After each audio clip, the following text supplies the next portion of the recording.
کامران مرتضیٰ صاحب سینٹ کے ممبر ہیں، JUI سے ان کا تعلق ہے، وہ ہمارے ساتھ موجود ہیں۔ کامران مرتضیٰ صاحب، کیونکہ آپ ایک ماہر قانون ہیں تو سیاسی معاملات پہ بھی آپ سے بات کریں گے۔ پہلے ذرا یہ سن لیتے ہیں کہ جو جاوید لطیف صاحب کو گرفتار کیا گیا ہے، تو جاوید لطیف صاحب نے اپنی گرفتاری کے بارے میں خود پیشین گوئی بھی کی تھی، اور پھر اس پر آپ کی سپریم کورٹ بار ایسوسیشن کے سابق صدر اور سینیٹر علی ظفر صاحب نے کمنٹ کیا تھا۔ ذرا یہ سن لیں، پھر آپ سے بات کرتے ہیں۔ یہ کس کس کو گرفتار کرنے لگے ہیں؟ یہ میاں شہباز شریف صاحب کا نام ہے، شاہد خاقان عباسی صاحب، جاوید لطیف صاحب، اور باقی میں تو ہوں ہی۔ آپ کو گرفتاری کا خطرہ ہے؟ ویسے بالکل ہے، نظر آ رہا ہے۔ آپ ہو جائیں گے گرفتار؟ میں کہتا ہوں انہوں نے اگر ان کے بس میں ہوا تو یہ چھوڑیں گے کسی کو نہیں۔ علی ظفر صاحب، آپ کی پارٹی کے کچھ وزراء کا بھی خیال ہے، جاوید لطیف صاحب جو ہیں ان کا یہ بیان جو ہے یہ ملک دشمنی کے زمرے میں آتا ہے۔ آپ کا کیا خیال ہے، کیا ان کے خلاف کوئی قانونی کارروائی ہو سکتی ہے؟ بالکل، اگر قانون کے مطابق میں جواب دوں تو ہائی ٹریزن اس طرح کے بیانات پہ نہیں ہو سکتی میری نظر میں۔ جی کامران مرتضیٰ صاحب، علی ظفر صاحب کا ایک خیال ہے کہ ہائی ٹریزن کیس جو ہے وہ اس طرح کے بیانات پہ ہائی ٹریزن کیس نہیں ہو سکتا، تو آپ کا اس پہ کیا خیال ہے کہ جاوید لطیف صاحب پہلے سے ہی پیشین گوئی کر رہے تھے میں گرفتار ہو جاؤں گا، وہ گرفتار ہو گئے ہیں، عبوری ضمانت ان کی جو ہے وہ منسوخ ہو گئی ہے، اور لیکن علی ظفر صاحب کہہ رہے ہیں کہ اس طرح کے کیس میں ہائی ٹریزن کیس نہیں بنتا۔ علی سے مکمل اتفاق کرتا ہوں، بالکل نہیں بنتا، زیادتی ہوئی ہے ان سے، یہ اس طرح سے نہیں ہوا کرتا، اور یہ اس طرح کے سیاسی بنیادوں پہ ہائی ٹریزن جو ہے نا وہ نہیں لگا کرتا۔ جن پہ لگانا ہوتا ہے وہ تو ہم لگا نہیں پاتے، اور جن پہ نہیں لگنا ہوتا ان پہ لگا لیتے ہیں۔ اچھا، اب اس پہ آپ کیا کہیں گے؟ دیکھیں جی، قانون کی جو انٹرپریٹیشن ہے، قانون کا جو اپلیکیشن ہے، وہ ظاہر ہے کہ اس جرم کے مطابق لگتا ہے، اور اگر وہ ایسا نہیں ہے تو عدالتوں میں ظاہر ہے کہ ان کو ریلیف مل جائے گی۔ بٹ میرا اپنا ذاتی خیال یہ ہے کہ جی ان کا مجھے نہیں معلوم کہ کس قانون کے تحت ان کو گرفتار کیا جائے گا یا ہو چکے ہیں۔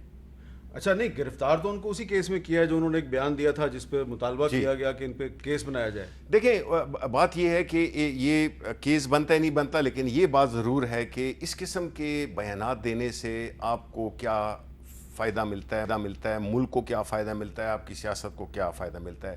اگر آپ ایک خاص کسی آڈینس کو ایڈریس کر کے اور یہ اس طرح کے بیانات دینے لگیں، اور آپ مطلب ہے کہ ایک MNA ہیں، ایک پولیٹیکل آپ کی افیلیشن ہے، تو میرا نہیں خیال ہے کہ اس طرح کے غیر ذمہ دارانہ بیانات دینے چاہیے، کیونکہ اگر کسی کے لیے جب بالکل وہ تو پھر راجواڑہ بن جائے گا۔ مطلب ہے کہ کوئی کل کوئی کیا بات کرے گا، کیا تو کچھ ایک حدود و قیود تو ہونے چاہیے نا۔ جی کامران مرتضیٰ صاحب، کیا کہیں گے آپ اس پہ کہ کوئی حدود و قیود تو ہونی چاہیے نا؟ اس طرح کا بیان تو مناسب نہیں ہے ایک پارلیمنٹیرین کی طرف سے۔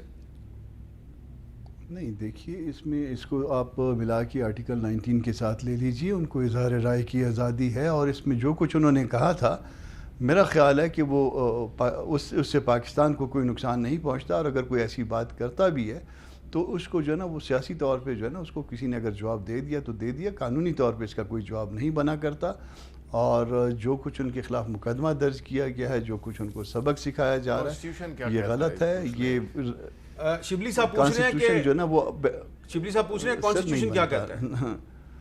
کانسٹیٹیوشن جن پہ کہتا ہے ان کو ہم کچھ نہیں کہہ سکتے، ان کے سامنے جو ہے نا ہم ایسے کر لیتے۔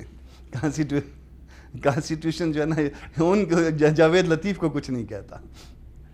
اچھا چلیں، یہ وہ اشارہ ان کا مشرف صاحب کی طرف ہے۔ نہیں، مطلب ہے کہ کانسٹیٹیوشن کی بات ہے، اس میں انڈیویجولز کی بات نہیں ہونی چاہیے۔ نہیں، جو بھی اس کی خلاف ورزی کرتا ہے تو آرٹیکل 4 نہیں لگتا، تو خلاف کی نہیں، آئین کے خلاف، یا تو آپ وہ شکیں نکال دیں کہ جی اس کی کوئی حیثیت نہیں ہے۔ آپ کا اشارہ آرٹیکل 4 کی طرف ہے؟ بالکل، مطلب ہے جو بھی اس طرح کے آرٹیکلز ہیں جس میں کہ آپ قانون میں اس میں چاہے آپ اور میں ایگری کریں یا نہ کریں، لیکن یہ فیکٹ دیا ہوا ہے کہ جو ایسے ادارے ہیں ان کے خلاف آپ جو ہے تو ایک ایسی بات نہیں کر سکتے، ان کو ڈسٹریبیوٹ میں نہیں لا سکتے ہیں، ان کے ایکشنز کی بات آپ کر سکتے ہیں، لیکن میرا نہیں خیال ہے کہ ادارہ، کیونکہ دیکھیں افراد آنے جانے ہوتے ہیں، ادارہ جو ہے وہ قائم رہتا ہے، چاہے وہ عدالتیں ہوں چاہے کوئی بھی ادارہ ہو۔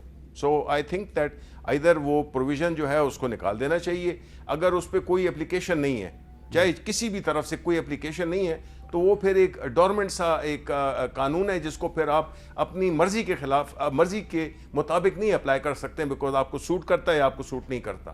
تو یہ اس طرح کانسٹیٹیوشن میں اور کئی پروویژنز ہیں جو کہ ہیں صحیح لیکن ان پہ عمل نہیں ہوتا. یہ ایک بڑی اس پہ ایک علیحدہ بحث ہو سکتی ہے، اور یہ ایک بڑا اہم سوال ہے جو کہ میرا خیال ہے پارلیمنٹ میں بھی اس کو ڈسکس کرنا چاہیے، میڈیا میں بھی ڈسکس کرنا چاہیے کہ وہ شکیں جو قانون میں ہیں اور وہ ایک برائے نام ہے، تو پھر یہی ہوگا کہ اگر آپ اس کو کسی مرضی کے مطابق اپلائی کریں گے، کوئی نہیں کرے گا، وہ ڈورمنٹ رہے گا، جب ضرورت پڑے گی یا جب ضرورت محسوس ہوگی آپ اس پہ پھر عمل کریں گے. یہ میرا خیال ہے نہیں ہونا چاہیے. ادھر کانسٹیٹیوشنل پروویژن از دیئر اور اٹس ناٹ. جی کامران صاحب. جی نہیں، اس میں آرٹیکل 4 نہیں لگتا. ہم یقیناً اس کو اپنی مرضی کے مطابق استعمال کرتے ہیں، اور وہاں جہاں پہ استعمال ہونی چاہیے وہاں آرٹیکل 4 استعمال نہیں ہوتی، اس کو ہم ڈارمنٹ کرتے ہیں. اور اس کو جہاں پہ نہیں لگنی چاہیے وہاں ہم آرٹیکل 4 جو ہے نا اس کو نام لے کے لوگوں کو ڈراتے ہیں. اس کو آرام سے جا کے اس کی پلین لینگویج پڑھ لیجئے گا، اس پہ نہیں لگتا. یہ علی ظفر کا بھی اوپینین ہے، میرا بھی اوپینین ہے، آپ کسی کے سامنے بھی رکھ لیجئے، ان کا سٹیٹمنٹ رکھ دیجئے.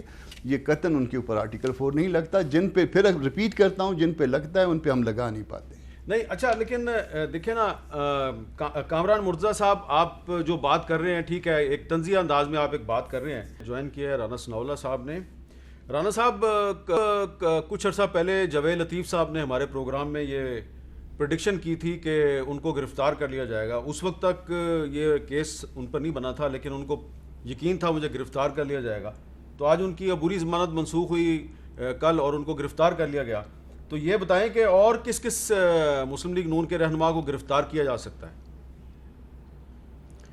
دیکھیں، کیونکہ موجودہ حکومت جو ہے اسے باسوائے اپنے مخالف یا اپوزیشن کے لوگوں کو گرفتار کرنے، ان کے خلاف گھٹیا ترین انتقامی حربے جو ہے وہ بروئے کار لانے کے علاوہ اور تو کوئی کام نہیں ہے.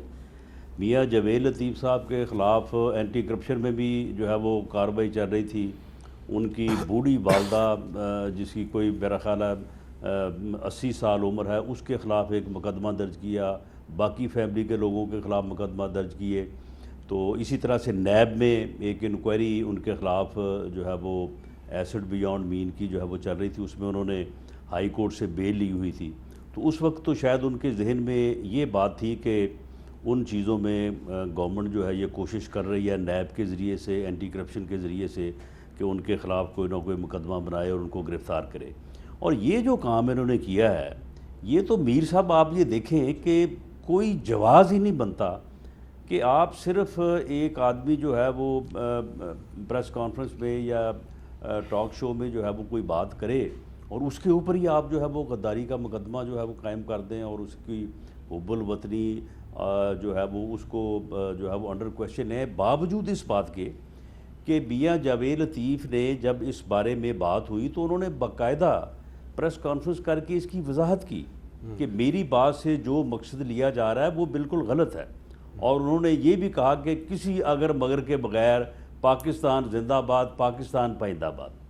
لیکن اس کے باوجود جو ہے ان کے خلاف مقدمہ درج کیا گیا اور پوری طرح سے پرسو کیا گیا، اور ایسی دفعات بیچ میں شامل کی گئی جو نان اویلیبل تھیں، اور ان کی اریسٹ کو جو ہے وہ آج انہوں نے جو ہے وہ ممکن بنایا، بڑی محنت کر کے، بڑی کوشش کر کے. اچھا، تو یہ جو ہے یہ جو سٹینڈرڈز موجودہ حکومت یا یہ لوگ جو مقرر کر رہے ہیں، میں نہیں سمجھتا کہ اس طرح سے جو ہے وہ آئندہ اس ملک میں سیاست ہو سکے گی یا جمہوریت یا جمہوری ادارے جو ہے وہ چل سکے. ایک ممبر پارلیمنٹ ہے اور اس کے خلاف جو ہے یہ معاملہ جو ہے یہ ہوا ہے. اب اس کا آپ اندازہ کر لیں کہ باقی عام شہری جو ہے یہاں پہ کیا توقع کر سکتے ہیں.